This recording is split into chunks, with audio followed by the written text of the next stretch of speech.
Much. Ang sabi sa atin nung bata tayo, kapag mali ang umpisa, mali na ang lahat na susunod. Ayoko naman magkamali sa umpisa pa lamang na napakahalagang paglilitis na ito. Unang-una, paulit-ulit na nating sinaad na ang ating saligang batas ay hindi maaring baluktutin. At napakaklaro nito.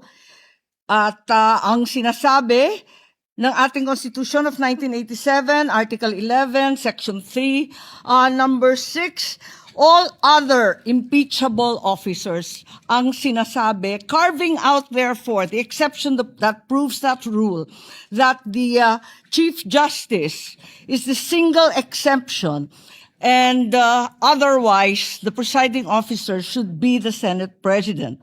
It is the exception that proves the rule.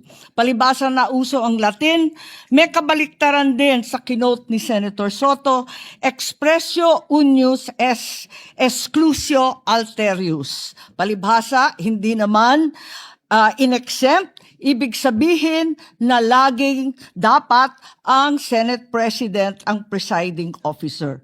Ikalawa, nakita naman natin ang mga debate, ang listahan ng mga sinabi at paliwanag nung dating Chief Justice natin, si Mr. Davide, nung panahon, nung convention. Contextual reading and the thorough debate do not allow for any interpretation whatsoever. And we should abide by that. Ikatlo, yung kaduda-dudang quorum nung June 3 na pinapaliwanag ng aming minority leader na hanggang ngayon nakatenga pa rin. Kung tutuusin, nung sinasabing na amyenda, yung Supreme Court petition ay pending pa. Kaya hindi karapat-dapat na yon ang sundan. Ikalima, it's not the impeachment court but the Senate that amended the rules.